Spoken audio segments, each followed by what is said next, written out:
Earlier today, XDefiant ended up getting its Year 1 Season 2 update number 2, bringing along with it a handful of notable changes that you should be aware of. So today, we're running down what you need to know out of the newest update to XDefiant. Drop your thoughts as we go along, drop a like if you enjoy the video or you find it at all insightful, or maybe just like any of the changes made to the game, and make sure to subscribe for more XDefiant coverage in the future, along with other FPS games like Black Ops 6, Modern Warfare 3, and more. I'd love to have you in the community. Finally, only if you'd like to support the channel a little further, you can use code ESPRESSO in the in-game shop or on battle passes in XDefiant, but absolutely no worries if not, the option's just there. But anyways, let's get into what this update changed, what 1.37 gigabytes actually did for XDefiant in that download. Now, first, it was detailed that the game modes category saw a few changes. The playlist splash screen now showcases all of the available game modes. Yesterday and before, it was a matter of having to scroll to find TDM, which if you were never looking for it, it's not very well advertised that there was going to be additional modes beyond CTF in that playlist selection when it was all just one row. But now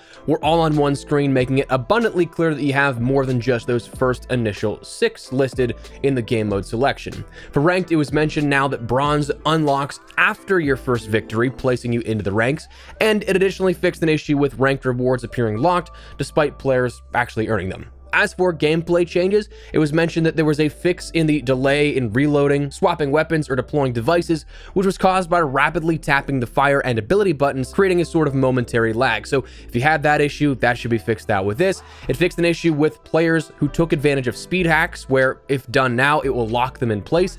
I personally hadn't seen that, so not sure if that was in relation to like a glitch that could be done in game, or if that's just genuine anti-cheat trolling right there. But either way, I'm all for trolling people who exploit. I kind of think it's funny to see that expectation versus reality be entirely different. Now, let's talk a little bit about weapons, because this is one of the first substantial, if not the first substantial, weapon tuning update we've seen to XDefiant, maybe even since the launch. Off the top of my head, can't remember what adjustments have been made in the past, but we end up seeing a various number of buffs and a various number of nerfs to weapons, the nerfs coming predominantly within one single weapon category, but you end up seeing the M4A1C at short range damage increased from 17 to 18, making it a bit more viable, which comes at a strange time for that short range just because, well, you have the LVOAC, which is sort of the close range variant of the M4A1. So this now will make it a bit more competitive with the LVOAC. The MDR short range got a damage increase as well from 17 to 19, so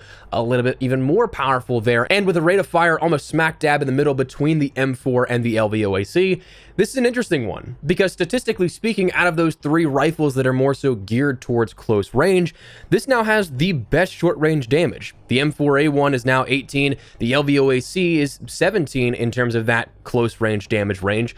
So this will be interesting to see how this all shakes up in the sort of balance of everything. Curious to get my hands on this more here today as we jump into this post update. Also, the MDR had an ADS speed improvement from 300 milliseconds to 250 milliseconds. Then the MP5A2 saw a medium range damage increase from 13 to 14, and its headshot damage multiplier was slightly increased from 1.35 to 1.4. So that will give a little bit more weight to headshots with the MP5, but honestly, with that medium range damage increase, this actually makes it a bit more viable in terms of that SMG play, I think, giving a bit more in terms of that distance. But also, the short range was increased from 16 to 18, so again, making that even better in regards to the competition for the sort of meta SMGs. It's not quite on par with that close range damage of the MP7 or the Vector just yet. Both of those are 19 per round, so you fall a little short in that aspect, but again, when you increase that medium range damage and also increase the medium range from 25 to 27 and extend that medium range play out, it's going to be something that favors a bit more, not necessarily up close and personal combat, but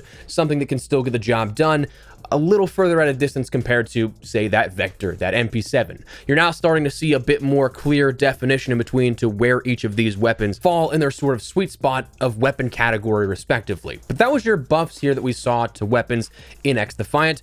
One specific weapon category ended up getting nerfs almost across the board to every single weapon here, but again, it varied in what was actually adjusted. The M44, TAC-50, and L11 L115 all saw decreases to the speed at which you sprint out. So increases to that sprint out time from 350 to 400 milliseconds, 600 milliseconds to 625 milliseconds, and 550 milliseconds to 575 milliseconds, respectively, for that M44, TAC-50, and L115. The sniper rifles as a whole also got a small increase to the spread when firing from the hip as opposed to aiming via the optics. So if you have somebody that kind of tries to barrel stuff you or maybe gets the half scope off, that's something that it's not going to be as accurate now after this update. Now, beyond that, additional weapon improvements, we saw the improvement to the visual representation of tracer fire and ammo case ejection, which is something that now those will match up. That was a big problem beforehand in regards to why it almost felt like you weren't on target whenever you were shooting, because where you were aiming, it wasn't actually looking like you were firing at that exact spot, because there was that 1 to 2 millisecond delay from where your red dot was to when that actual muzzle flash would happen. So it was more of a visual thing rather than you not actually being on target, but that should be adjusted and fixed now, which is definitely nice.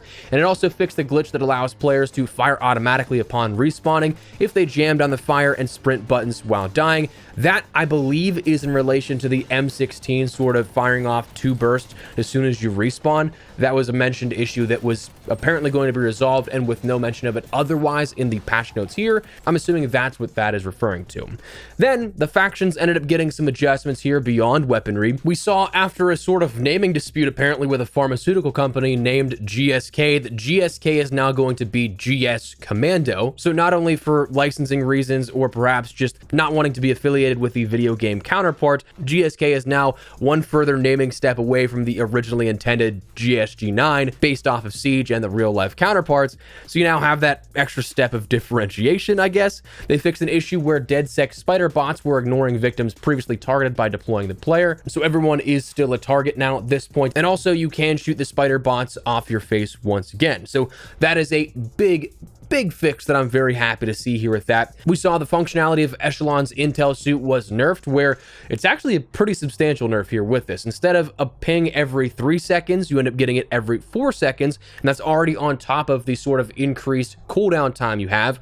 But also enemies will only remain highlighted for 1 second as opposed to almost 3 seconds beforehand. So you're not going to have nearly as much information on those pings, and it'll probably only be useful as a sort of heads up for where a player is, not necessarily being able to fully take an engagement with that player because they're highlighted through a wall. So then finally they fixed the abilities that would get stuck where you could not use those, where I think it was something by activating it near a sort of mantleable ledge that you could end up having it just completely negate your effect and ability for the rest of the game. That should be fixed out. So that's definitely nice to see as well. We saw some indescriptive audio adjustments where it's just mentioned graphical and audio fixes various, and then it ended up having a few miscellaneous changes as well, plus crash fixes. So that's your update here, update 2 out of season 1 and year 1, and everything that it changed. Again, some substantial stuff that, even though in terms of quantity, like these aren't patch notes listed like you'd see for a seasonal update for Call of Duty or something with a million different items, these are definitely substantial and noteworthy fixes and adjustments to weapons, factions, and elsewhere. So just wanted to fill you guys in so that you guys were aware of everything that actually did change, because honestly, I kind of think it's a big update here at this.